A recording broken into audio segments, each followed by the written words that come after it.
नमस्कार. साम टी व्हीमध्ये आपलं स्वागत. 2.5 वर्षापूर्वी महाराष्ट्राच्या राजकारणात भूकंप झाला. भूकंपानंतर राजकीय पातळीवर वातावरण अस्ताव्यस्त झालं आणि त्यात एक नाव समोर आलं, man of infrastructure Eknath Shinde. Eknath Shinde मुख्यमंत्री झाले आणि महाराष्ट्राच्या राजकारणात अनेक भूकंप जे आहे ते आपल्याला सातत्यानं पाहायला मिळाले. समीकरणं बदलत गेली. मुळात या समीकरणावरून मग झालेलं राजकारण न्यायालयातही पोचलं. न्यायालयात ते प्रलंबित आहे, पण आता जनतेचं न्यायालय हे समोर ठाकलेलं आहे. 60 दिवसामध्ये महाराष्ट्राच्या जनतेच्या न्यायालयाला निकाल द्यायचा आहे की राज्यातलं सरकार कोणाचं असणार, महाराष्ट्राचं मुख्यमंत्री कोण होणार. स्वतः महाराष्ट्राचे सध्याचे मुख्यमंत्री एकनाथ शिंदे आपल्याबरोबर आहेत. आपण त्यांच्याही चर्चा करणार आहोत आणि ते जनतेच्या न्यायालयात कसे जाणार हेही विचारणार आहोत. सर, खूप खूप स्वागत आपलं. मुळात जसं मी म्हटलं की जनतेचं न्यायालय येत्या काळामध्ये समोर दिसत असेल आणि त्याची तयारी अत्यंत जोरात तुमच्याकडून सुरू असलेली पाहायला मिळते. इन्फ्रास्ट्रक्चर प्रोजेक्ट्स अनेक आहेत ज्याचं उद्घाटन आम्हाला तातडीनं पाहायला मिळेल. त्यातला प्रमुख जो तुम्हाला असं वाटतं की हा माझा ड्रीम प्रोजेक्ट होता आणि तो मी पूर्ण करून महाराष्ट्राला माझ्या या टेन्युअरमध्ये मुख्यमंत्रीपदाच्या मी सुपूर्द करेल, असा ड्रीम प्रोजेक्ट कोणता? खरं म्हणजे ड्रीम प्रोजेक्ट पाहिले आपण तर जेव्हा आमचं सरकार स्थापन झालं त्याच्या अगोदर तर सगळं ठप्प होतं. मग मेट्रो ठप्प होती, मेट्रो 3 असेल, कारशेड असेल, Samruddhi Nagpur Mumbai, Atal Setu, coastal highway, Pune sea link, missing link, हे सगळं जे काही पूर्णपणे बंद होतं. आम्ही या सर्व प्रकल्पांना चालना दिली आणि नुसती चालना नाही दिली तर आम्ही त्याला एवढं त्याच्यामध्ये लक्ष घातलं की तो CM वॉर रूममध्ये सगळे प्रकल्प घेतले आणि डे टू डे मॉनिटर करू लागलो. आणि मग अपेक्षित जे जनतेला, आम्हाला नाही, आम्हाला तर आहे, परंतु जनतेला अपेक्षित असे निर्णय आम्ही देऊ शकलो. म्हणजे डिलिव्हरी जी आहे ती अटल सेतू आपण पाहिला. अटल सेतू एक गेम चेंजर प्रकल्प आहे. 1.5 तास कुठे आणि 20 मिनटं कुठे. समृद्धी महामार्ग 18 तास 20 तास, आज 6 ते 7 तासामध्ये तिथला शेतकरी आपला शेतमाल संध्याकाळी मुंबईत आणू शकतो. त्याचबरोबर कोस्टल मुंबईचा बघितला, तो रखडला होता, त्याला आम्ही चालना दिली. आता मुंबई पुणेमध्ये आणखी एक मिसिंग लिंक तयार करतो आपण, ते कुणाला सगळ्यांना माहीत नसेल. अर्धा तास आणखी आपण लवकर मुंबईत पुण्यात पोचणार, पुण्यातून मुंबईत येणार. आणि हे सगळे जे प्रकल्प आहेत, मेट्रोचे प्रकल्प, आज 337 किलोमीटरचे मेट्रोचे प्रकल्प आहेत. आपण टप्पावाईज पुढे जातो आहे, काहींची उद्घाटनं केली आपण. आणि हा मेट्रो जो आहे सगळ्यात महत्त्वाकांक्षी प्रकल्प, कारण मुंबईच्या दृष्टीने, मुंबई MMRच्या दृष्टीने, आणि त्याची डिलिव्हरी देतो आहे आम्ही. आज जर पाहिलं तर लाखो प्रवासी मेट्रोने प्रवास करत आहेत आणि आता मेट्रो 3 हा लवकरच आपण ओपन करतो आहे. त्याच्यामुळे देखील लाखो प्रवासी या ठिकाणी प्रवास करत आहेत. साधारण कधीपर्यंत मेट्रो 3चा जो आहे BKCतला महत्त्वाचा टप्पा आहे तर तो कधीपर्यंत देऊ आपण? या महिन्याच्या अखेरीपर्यंत नक्की होईल. आणि हे असे फेज वाईज आपण प्रकल्प पुढे नेतो आहे. आणि भविष्यामध्ये जेव्हा हे प्रकल्प कंप्लीट होतील तेव्हा लाखो जी छोटी वाहनं आहेत ही रस्त्यावर दिसणार नाहीत. हे सगळे प्रवासी मेट्रोचा प्रवास करतील, आरामदायी प्रवास करतील आणि ही मुंबईतली वाहतूक कोंडी देखील दूर होईल. सर, तुम्ही म्हणतात गेम चेंजर असे प्रकल्प होते. गेम चेंजर प्रकल्प जे आहेत ते तुम्ही अस्तित्वात आणले, पण MSRDC त्या काळातही तुमच्याकडे होतं, अगोदरच्या सरकारमध्ये, आणि त्यामुळे साहजिक याचं क्रेडिट तुमच्याकडे जातं. पण महाराष्ट्राच्या राजकारणातलं गेम चेंजर असा जो तुम्ही डाव टाकलात मुळात सरकार उलथवून टाकण्याचा, तर तो त्याचं व्यूहरचना खूप अगोदर ठरली होती म्हणे. तुम्ही MSRDC मंत्री असतानाच त्याची सगळी रचना झालेली होती, पण कोरोनामध्ये आला त्यामुळे तुम्हाला पाडता नाही आलं सरकार. नाही, MSRDCचा मंत्री मी 2014ला होतो आणि मी 2019ला MSRDC पण माझ्याकडे होती, नगर विकास पण होतं. खरं म्हणजे व्यूहरचना वगैरे जी काही आपण हे केलात, एक परिस्थिती निर्माण झाली. जसं आपण पाहिलं की शिवसेना आणि भारतीय जनता पक्षाने युती म्हणून निवडणूक लढवली. साहजिक आहे, लोकांनी युती म्हणून मतदान केलं आणि एक गठबंधन सरकार, युतीचं सरकार यावं म्हणून लोकांनी मॅन्डेट दिलं. परंतु दुर्दैवाने जसे आकडे येऊ लागले तसे लोकांच्या सगळ्या स्ट्रॅटेजी बदलू लागल्या आणि मग युतीचं सरकार स्थापन न होता दुसऱ्यांच्या बरोबर सरकार स्थापन झालं आणि ते लोकांच्या पचनी पडलं नाही. कारण शेवटी आपण गेले अनेक वर्ष शिवसेना भारतीय जनता पक्ष म्हणून युती लढवतो निवडणुका आणि सरकार देखील आपण सरकारमध्ये होतो आणि मग तिथून सुरुवात झाली आणि मग आम्ही प्रयत्न केला की असं व्हायला नको होतं. कारण शेवटी आयडिओलॉजी जी आहे बाळासाहेबांचे विचार आणि आपल्या शिवसेनेची जी काही घटनावळ आहे ही याच्यामध्ये आणि ते काही तफावत आपण पाहिल्यानंतर प्रयत्न आम्ही केला की दुरुस्त व्हावं. तुम्ही बोलला होता उद्धव ठाकरेंशी या संदर्भात दुरुस्ती करा, तुम्ही पुन्हा चला, आपण भाजपबरोबर जाऊ, अशी चर्चा झाली होती. 100%. मग त्यांचं काय म्हणणं होतं? आता जर मुख्यमंत्र्याची खुर्ची आणि त्याचा मोह जेव्हा एखाद्या व्यक्तीला होतो तेव्हा मग तुम्हाला बाकी विचारधारा आणि वैचारिक भूमिका सगळ्या बाजूला पडतात आणि तसंच झालं. प्रयत्न आम्ही केला परंतु त्याच्यामध्ये यश मिळालं नाही आणि मग लोकांच्या मनातलं सरकार आणि मग बाळासाहेबांचे विचार दिघेसाहेबांची शिकवण या सगळ्या गोष्टी ज्या आहेत आणि शिवसेना पक्ष या पक्षाचं अस्तित्व जे आहे ते वाचवणं, धनुष्यबाण वाचवणं आणि सर्वसामान्य माणसाचं कार्यकर्त्यांचं शिवसैनिकांचं होणारं खच्चीकरण थांबवणं हे देखील गरजेचं होतं. पण शिंदे साहेब, तुमच्यावर आरोप होतो की तुम्ही शिवसेना धाडसी पाऊल उचलण्याची आवश्यकता लागली आणि ते आम्ही वाचलं. पण तुमच्यावर एक आरोप होतो की शिवसेना तुम्ही वाचवली की शिवसेना तुमच्यामुळे दुभंगली, मराठी माणूस तुमच्यामुळे दुभंगला, असा जो आरोप होतो त्याकडे तुम्ही कसं बघता? नाही बघा, ह्याच्यामध्ये प्रूव्ह झालं लोकसभेमध्ये. आम्ही जर हे केलं नसतं तर शिवसैनिक आणि शिवसेना हे फक्त नावाला शिल्लक राहिलं असतं, पूर्णपणे खच्चीकरण झालं असतं. आणि आज आपण पाहिलं तर आज आमदार खासदार असतील, लोकप्रतिनिधी असतील, जिल्हा परिषद, महापालिका, नगरपालिका, लाखो कार्यकर्ते आज काय येत आहेत सोबत. याचं कारण की आम्ही घेतलेले विचार, आम्ही घेतलेली भूमिका, आम्ही घेतलेला निर्णय जो आहे आणि बाळासाहेबांची विचारधारा पुढे नेण्याचं जे काम आम्ही करतो आहे त्याच्यासाठी लोक यायला लागले आणि ते लोकसभेमध्ये प्रूव्ह झालं. अगदी सर, लोकसभेमध्ये प्रूव्ह झालं, तुम्हाला उत्तम जागा मिळाल्या आणि हे निश्चित झालं की शिंदेंनी घेतलेलं पाऊल जे होतं ते योग्य दिशेने जाते, ते पक्ष सांभाळू शकता अशा स्वरूपाचं चित्र तयार झालं. शिवसेनेला त्यानिमित्तानं बळकटी मिळाली, अनेकांचा ओघ वाढला शिवसेनेकडे, मुळात एकनाथ शिंदेंकडे. तर या परिस्थितीमध्ये एकनाथ शिंदेंचा कॉन्फिडन्स जो आहे तो दुणावला आणि त्यातून आता ते युतीमध्ये अंतर्गत जे आहेत ते सगळ्यात बळकट झाले. त्यामुळे मग देवेंद्र फडणवीस असो किंवा इकडे अजित पवार असो, त्यांच्यापेक्षा पुढच्या काळामध्ये सर्वात जास्त संधी जर कुणाला आहे तर ती मुख्यमंत्रीपदाची एकनाथ शिंदेंना आहे, असं जे वर्णन व्हायला लागलं त्याकडे तुम्ही कसं बघता? बघा, मुख्यमंत्री पदाची संधी यापेक्षा राज्याची सेवा करण्याची संधी मला काय मिळाली यापेक्षा मी राज्याला काय देतो आहे, महाराष्ट्रातल्या जनतेला काय देतो, त्यांच्या जीवनामध्ये काय बदल घडवतो आहे, याला जास्त महत्त्व आहे. आणि म्हणून आम्हाला 2 वर्षाच्या कालावधीमध्ये आम्ही सगळे एकीकडे प्रकल्प आम्ही कार्यान्वित केले, त्याचा स्पीड वाढवला, अधिकाऱ्यांना सांगितलं आम्ही मॉनिटर करतो आहे, मॅनपॉवर, मशिनरी सगळं वाढवा, पण हे प्रकल्प बिफोर टाईम करा. असं केल्यामुळे मोठ्या प्रमाणावर आम्हाला चित्र जे पाहतो आहे सगळीकडे आपण राज्यामध्ये प्रकल्प सुरू आहेत, मुंबईतच नाही संपूर्ण राज्यभर अशा प्रकारच्या प्रकल्पांना आम्ही चालना दिली. एकीकडे विकासाला चालना दिली, दुसरीकडे कल्याणकारी योजना आम्ही आणल्या. आज कल्याणकारी योजना आम्ही शेतकऱ्यांसाठी सुरुवात केली, तेव्हा काही निवडणुका नव्हत्या. शेतकऱ्यांसाठी आम्ही जे 6,000 रुपये वर्षाकाठी, 1 रुपयात पीक विमा योजना, आज मुख्यमंत्री माझी लाडकी बहीण योजना, मुख्यमंत्री अन्नपूर्णा योजना, लेक लाडकी लखपती, ह्या सगळ्या अगोदर आम्ही सुरुवात केली.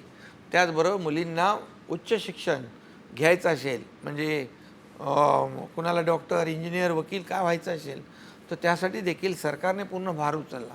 आज मुख्यमंत्री युवा प्रशिक्षण योजना आम्ही सुरू केली. लोक म्हणायचे बेरोजगारी बेरोजगारी बेरोजगारी, काय करते सरकार, काय करते. हे पहिलं सरकार आहे देशातलं की आम्ही या युवकांना आम्ही अप्रेंटिसशिपसाठी पाठवतो, त्यांना ट्रेंड करतो आहे आणि त्याच्या प्रशिक्षणाचा भत्ता सरकार देतं आहे, आतापर्यंत कधी झालं नव्हतं. आज 10 लाखाचं आम्ही टार्गेट केलं आहे. 1.5 लाख, 1.25 लाखापर्यंत आतापर्यंत या मुलांना आम्ही अपॉइंटमेंट दिलेले आहेत. म्हणजे आमचा उद्देश काय आहे? आज शेतकऱ्यांच्या जीवनामध्ये चांगले दिवस आणणे, माझ्या लाडक्या बहिणींच्या जीवनामध्ये, लाडक्या भावांना चांगले दिवस आले पाहिजे. आमच्या ज्येष्ठांना वयोश्री योजना केली आम्ही, त्याच्यामध्ये देखील त्यांना बेनिफिट होतो आहे. एस टीमध्ये 50% सवलत आम्ही आमच्या बहिणींना दिली. शेवटी काय, सरकार कुणासाठी आहे? सरकार सर्वसामान्यांसाठी आहे. शिंदे साहेब, सर्वसामान्यांचं सरकार तुम्ही चालवतायत, पण ह्या निवडणुकीपुरत्या योजना आहेत आणि त्या 2-3 महिन्याच्यावर चालणार नाही. मुळात राज्य सरकारजवळ तितका पैसाच नाही, अशा स्वरूपाचा जो आरोप होतो, म्हणजे निवडणुकापुरत्याच आहेत की कुठून आणणार पैसा, कुठून येणार? बघा, आम्ही प्रिंटिंग मिस्टेक म्हणणारे नाही. काही राज्यांमध्ये निवडणुकांमध्ये घोषणा केल्या आणि म्हणाले प्रिंटिंग मिस्टेक आहे. काही म्हणाले पैसे आमच्याकडे नाहीत, केंद्र सरकारने पैसे द्यावेत, असं आम्ही म्हणालो का? आम्ही ज्या योजना आम्ही निर्णय घेतले, हे या योजनांसाठी पूर्ण आर्थिक वर्षाचा जो काही भार आहे त्याची तरतूद आम्ही केलेली आहे. 33,000 कोटीची तरतूद आम्ही केली आणि या योजना पूर्णपणे बिनदिक्कतपणे सुरू राहतील. यामुळेच विरोधकांच्या पायाखालची वाळ सरकली आहे. त्यांना एवढी पोटदुखी झाली आहे की त्यांना अनपेक्षित होतं की हे फक्त घोषणा आहे, पैसे कुठे खात्यात जाणार आहेत. मग ते बघत होते कशी योजना फेल व्हावी. हे मग काही लोक कोर्टातही गेले, काही लोकांनी या योजनेला बदनाम केलं. म्हणाले हे काय भीक आहे का, ही काय लाच आहे का, तुम्ही काय विकत घेताय का. काही लोक तर म्हणाले 1,500 रुपयाचा पेग आहे तो. काही लोक ते म्हणाले म्हणजे तुम्ही आमच्या लाडक्या बहिणींच्याबद्दल किती खालच्या थरावर तुम्ही जाऊन बदनामी करता. आणि मग या ठिकाणी सरकार म्हणून आम्ही जो घेतलेला बघा, सरकार म्हणून एकनाथ शिंदे मुख्यमंत्री म्हणून आजपर्यंत जे जे आम्ही बोललो आहे ते आम्ही सामूहिकपणे केलेलं आहे. आम्ही हे देणार आहोत आणि ते दिलं नाही असं एकही कुठली घटना, कुठलंही प्रकरण नाही. त्यामुळे ही योजना जी आहे ही योजना सुरू राहणार आणि त्यामुळेच जे काही सावत्र भाऊ आहेत दुष्ट, ते आमच्या योजनेला खोडा घालायचा प्रयत्न करतात. पण आता माझ्या बहिणींना कळलेलं आहे की हे योजना बंद करू पाहत आहेत आणि आम्ही योजना कंटिन्यू चालू ठेवण्यामध्ये आम्हाला स्वारस्य आहे. आणि आम्ही हेही सांगितलं आहे आमच्या बहिणींना, जर तुम्ही सरकारची ताकद वाढवली, बळ वाढवलं, तर आम्ही 1,500वर राहणार नाही कायम. या 1,500त वाढ होईल, आणखी वाढ होईल.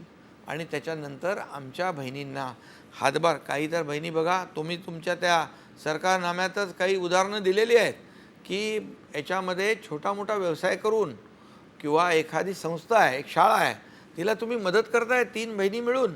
किती मोठं उदाहरण आहे.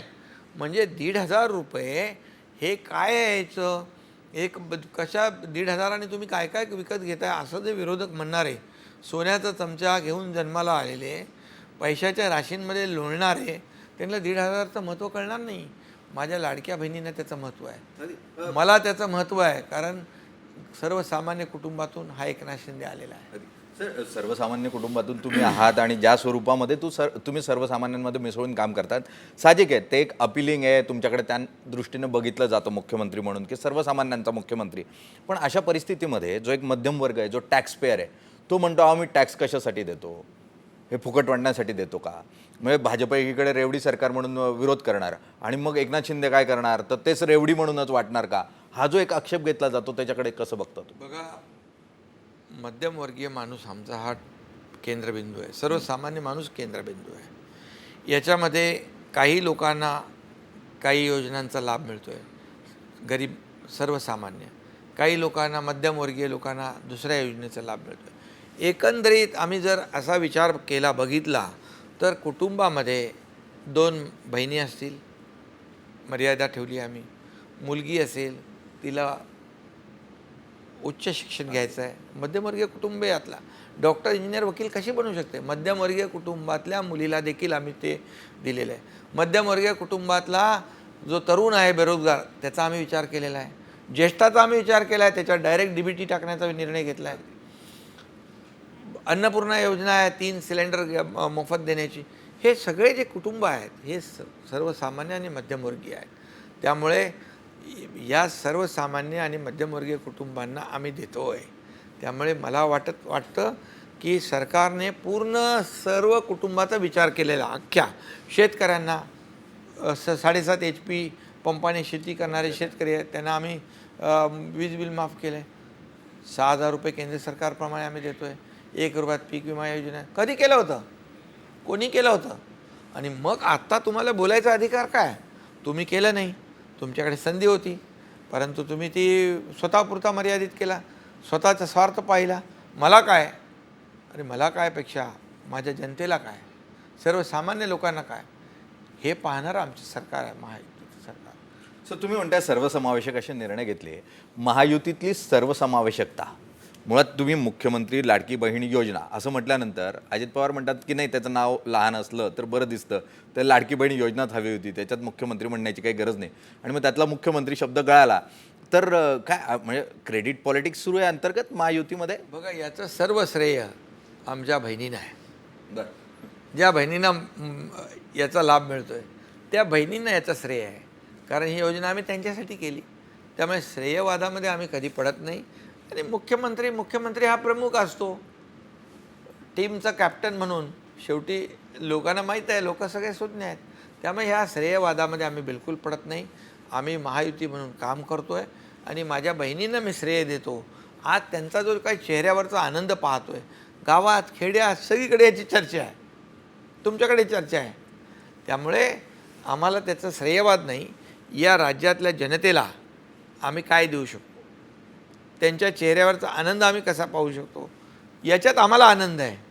बाकी कोणी काय म्हटलं, कोणी काय केलं यापेक्षा तुम्ही मुख्यमंत्रीच्या पदाच्या कार्यकाळामध्ये आपण सर्वसामान्यांना जास्तीत जास्त काय देऊ शकू या दृष्टीने प्रयत्न करताय, तर दुसरीकडे मुख्यमंत्रीपदाचा आमचा कोणी चेहरा नाही, महायुतीला मुख्यमंत्रीपदाच्या चेहऱ्याची आवश्यकता नाही, ज्याचा जास्त आमदार असतील तो मुख्यमंत्री होईल, अशा स्वरूपातला जो स्वर महायुतीतून येतोय त्याकडे तुम्ही कसं बघतात? तुम्हाला ते चेहरा करायला तयार नाही, तुम्ही एवढं काम करताय तरी पण?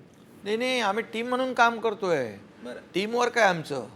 ह्याच्यामध्ये आमचा उद्देश काय आहे? या राज्याचा विकास करणं, या राज्यातल्या सर्वसामान्य लोकांना न्याय देणं आणि पुन्हा या सर्वच कामाच्या ह्याच्यावर ही कामाची पोचपावती लोक देतील.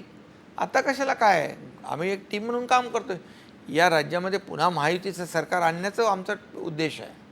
आणि त्यामुळे काल तुम्ही कुठली बातमी छापली, सिल्वर काय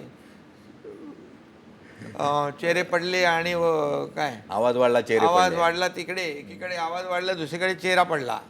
असं आहे का? मला करा, मला करा, मला करा, ही अशी परिस्थिती पाहिली नाही मी कधी. अरे दिल्लीचे लोक, मोठमोठे लोक इकडे यायचे बाळासाहेब असताना. आजची काय परिस्थिती आहे?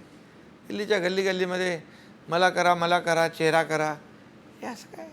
ते दिल्लीचा विषय निघाला म्हणून दिल्लीतल्या भाजपच्या वरिष्ठ नेत्यांचा तुम्हाला खूप जास्त पाठिंबा आहे असं चित्र निर्माण होतं आहे. आणि म्हणजे शहा असो, मोदी असो, यांच्यासाठी म्हणून Eknath Shinde blue eyed boy आहेत सध्या, अशा स्वरूपाचं जे चित्र तयार होतं, काय म्हणजे तुम्ही अशी काय जादू केली त्यांच्यावर? जादू काय, काम मी करतोय आणि कामाला ते महत्त्व देत आहेत. आज आम्ही सगळे काम करतोय. मी काय, देवेंद्रजी काय, अजितदादा, आम्ही सगळे 24/7 काम करतो. आणि देशाचे प्रधानमंत्री मोदी साहेब आज किती मेहनत करत आहेत. 10 वर्षात एकही सुट्टी न घेणारा प्रधानमंत्री कधी पाहिलं आपण? आज देशाला इतक्या उंचीवर नेण्याचं काम ते करत आहेत. आज जगभरामधल्या देशाची अर्थव्यवस्था डबघाईला आली आहे, परंतु आपली अर्थव्यवस्था 11व्यावरून 5व्यावर आणली, आता 3ऱ्यावर आणणार आहेत. अमित शहा साहेब पण सहकार क्षेत्रामध्ये 10,000 कोटीचं आपल्याला त्यांनी इन्कम टॅक्समध्ये माफी दिली, कारण साखर उद्योग अडचणीत आला होता. आज मोठ्या प्रमाणावर आज ते सहकार क्षेत्रामध्ये काम करत आहेत आणि मग काम करणाऱ्या माणसाला पाठीवर शाबासकीची थाप देत आहेत. मग त्याच्यात कोणाला वाईट वाटण्याचं काही कारण नाही. पण ते तुमच्या पक्षातल्या अनेकांना मधल्या काळामध्ये वाईट वाटलं. म्हणजे कोण म्हणतं की त्यांच्या शेजारी बसले की आम्हाला उलटी होते, कोण म्हणतं की अरे ते नको होते त्यांच्यामुळे आमचं नुकसान झालं. तर मुळात ते ज्यांना म्हणजे तुम्ही सावत्र भाऊ म्हणून काल परवापर्यंत म्हणत होतात, त्यांना बरोबर घेऊन सत्ता तुम्ही चालवताय आणि समन्वयाचं सगळं सांगताय, पण आम्ही बाहेरचं सातत्यानं ऐकतो की तुमच्यात खूप तणाव आहे, अजितदादांचं आणि शिंदेंचं काही जमत नाही, मंत्रिमंडळाच्या बैठकीत वाद होतो. काय खरं आहे? असं काही नाही. बघा, शेवटी कुटुंब असतं, त्याच्यात भांड्याला लागतं. भावंडामध्ये पण थोडे मतभेद असतात. मतभेद म्हणजे वाद नाही, याच्यामध्ये मतभेद असावे, मनभेद नसावे. आणि मतभेद काय, काही गोष्टीवर चर्चा होते. चर्चा झाली की लगेच तुम्ही असं त्याला स्वरूप देता की झालं तिकडे महाभारत. असं नाही आहे. आज हे काय आम्ही आता एकत्र आलेलो आहे. शेवटी आमच्या कामाची पद्धत, ध्येय धोरणं हळूहळू सगळे स्वीकारत जात आहेत, अनुकरण करत आहेत. पण अजितदादा आल्यानं महायुतीचा फायदा झाला की तोटा झाला? कारण तुमचा कार्यकर्ता, भाजपचा कार्यकर्ता उघडपणे म्हणतोय की अजित पवार आल्यानं आमचं नुकसान झालं, मतदार आमच्यापासून दूर गेला. तुमचं काय म्हणणं आहे? बघा, फायद्या तोट्यासाठी आम्ही कधी काम केलं नाही. निवडणुका डोळ्यासमोर ठेवून कुठलेही निर्णय आम्ही घेतले नाही. तसं आम्ही फायद्या तोट्यासाठी काम केलं नाही. झाला निर्णय, आले सोबत काम करतायत, ठीक आहे. त्याच्यामध्ये फायदा तोटा हे काही नुसतं कमर्शियल लोक आम्ही नाही आहोत. आमच्याकडे संवेदना आहे आणि ठीक आहे, काही गोष्टी असतात, काही ॲडजस्टमेंट असते, झालं पुढे चांगलं होईल.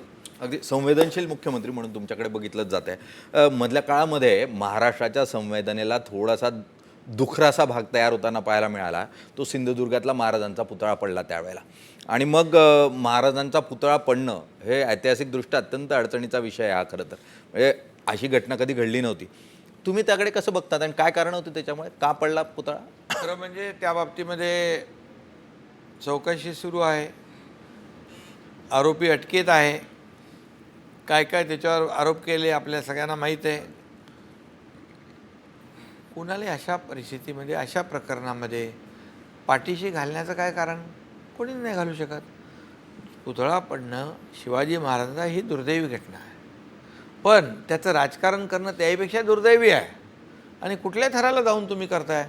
आम्ही तात्काळ त्याची बैठक घेतली, चौकशी लावली, 2 समित्या लावल्या. आता पुतळा लवकर कसा उभा राहील, भव्य दिव्य रुबाबदार पुतळा उभा राहील, यासाठी त्यांनी सूचना करायला पाहिजे होत्या. त्याचं राजकारण करून काय मोठे नेते रस्त्यावर उतरले, जोडे मारो आंदोलन काय केलं, काय शोभत नाही आहे. हे महाराष्ट्रातली संस्कृती नाही आहे.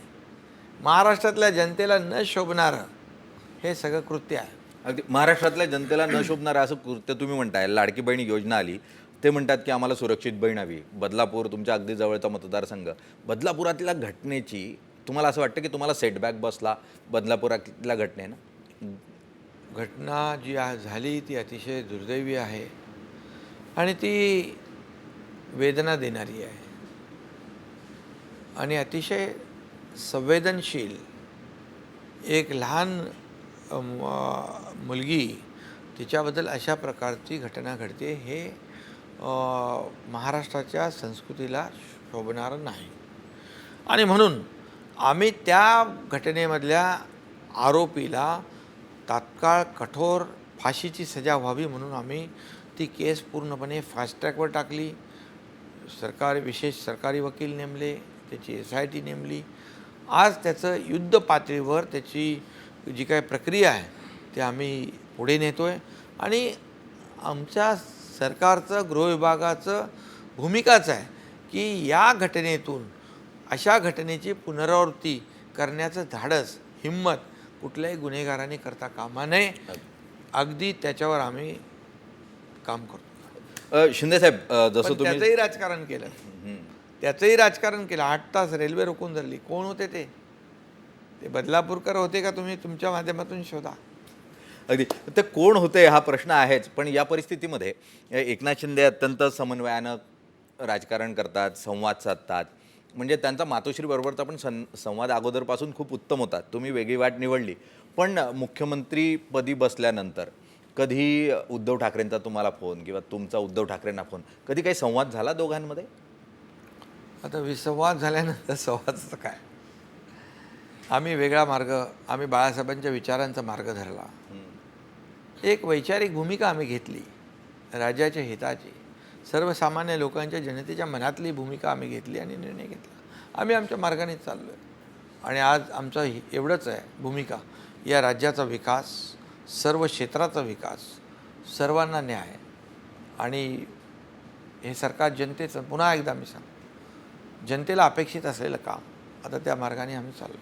न्यायालयात जाताना जनतेच्या मुख्यतः, कारण तुमचा एक प्रकरण न्यायप्रविष्ट आहेच, त्यावर निकाल 3 तारखेला येईल असं म्हणत होते, आता तो पुढे ढकलला गेला आहे. तर जनतेच्या न्यायालयाचा जो निकाल आहे तो योग्य वेळेत लागेल की तो पण पुढे ढकलला जाईल? कारण अनेक जण म्हणत आहेत की निवडणुका पुढे ढकलल्या जातील. शेवटी न्यायालय न्यायालय आहे. आम्ही बघा, न्यायालयाला कधी दोष देत नाही. न्यायालय सर्वोच्च आहे. पण काही लोक न्यायालयाला सल्ले देतात. त्यांच्या बाजूचा निकाल झाला न्यायालय चांगलं, त्यांच्या बाजूचा निकाल झाला संस्था चांगली, त्यांच्या विरुद्ध निकाल गेला की ते न्यायालय वाईट, ती संस्था वाईट, ते सगळं वाईट.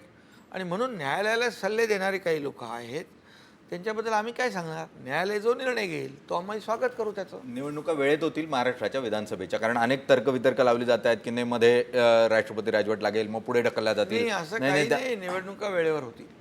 महाराष्ट्रातल्या निवडणुका वेळेवर होतील. महाराष्ट्रातल्या निवडणुका वेळेवर होतील. न्याय तुम्हाला द्यायचा आहे जनता म्हणून. एकनाथ शिंदेंनी घेतलेला निर्णय योग्य होता की या अगोदरचं सरकार योग्य होतं? लाडकी बहीण योजना तुम्हाला योग्य वाटते की नाही वाटत आहे? किंवा राज्य सरकारनं अनेक योजना सर्वसामान्यांच्या ज्या आणल्या त्या खरोखर हिताच्या वाटतात का? याचा निकाल तुम्हाला द्यायचा आहे. येत्या काळामध्ये जास्तीत जास्त 60 ते 70 दिवसाचा हा वेळ असेल आणि यात न्यायनिवाडा तुम्हाला करायचा आहे. त्यामुळे घोडा मैदान जवळ आहे. सर, तुम्हाला खूप खूप शुभेच्छा या धन्यवाद. प्रवासासाठी म्हणून आणि जनतेच्या न्यायालयासाठी म्हणून. खूप खूप धन्यवाद. थँक्यू.